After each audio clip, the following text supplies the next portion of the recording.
Welcome to my kitchen. In this video, I'm going to be showing you what I eat with PCOS for Suhoor and for Iftar, what kind of meals I eat to help me lose weight during Ramadan, reduce fatigue during Ramadan, and stay on top of my PCOS symptoms. Hi, my name is Shazeen. I'm a nutritionist specializing in PCOS. I have helped hundreds of women with PCOS reverse their hormonal imbalances, lose weight, conceive naturally, reverse symptoms such as hair loss, acne, hirsutism, and I want to help you to do the same. So without further ado, let's get into today's video. Starting off with suhoor, I eat 2 slices of this low carb bread which has 50% less carbs and 70% more protein. Just going to show you the nutritional label. It has 11.4 grams of protein for 2 slices. So that's what I'm having. And then I'll also be having 2 eggs. I've got some extra in there for my husband, and I also like to have some tea in the morning. And whilst I'm making my suhoor, I constantly sip on electrolytes rather than having them in just one go. I also just butter the slices lightly, put some salt and pepper on the eggs, and then my tea is ready too. Now let's move on to iftar. First of all, I'm preparing my electrolytes. I have coconut water, lemon juice, a pinch of salt, and I will just put that in the fridge to chill. So my electrolytes are ready. I am going to just put it in the fridge so it can be even more chilled for iftar. Next, I'm making a quick chickpea salad for my iftar meal.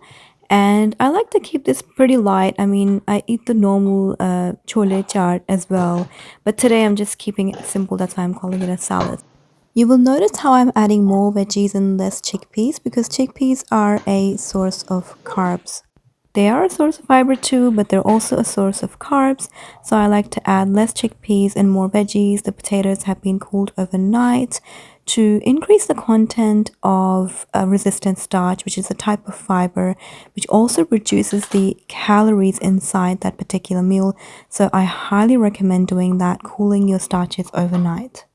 Remember, cooling down your starches helps to increase resistant starch and helps to make you feel fuller for longer.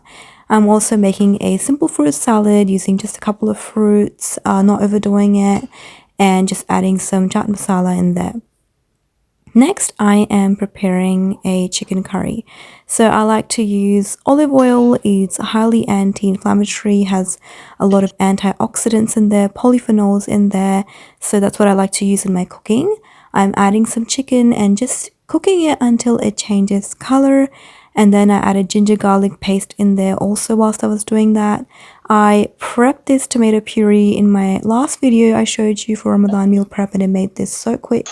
I just added that in with some spices, turmeric, coriander powder, cumin powder, salt, and chili powder.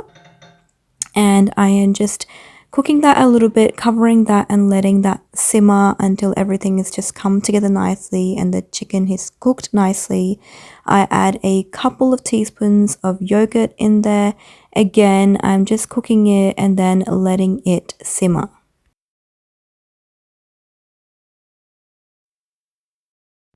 Finally, I'm just topping it off with some fenugreek leaves, dried fenugreek leaves. They taste really, really good like this.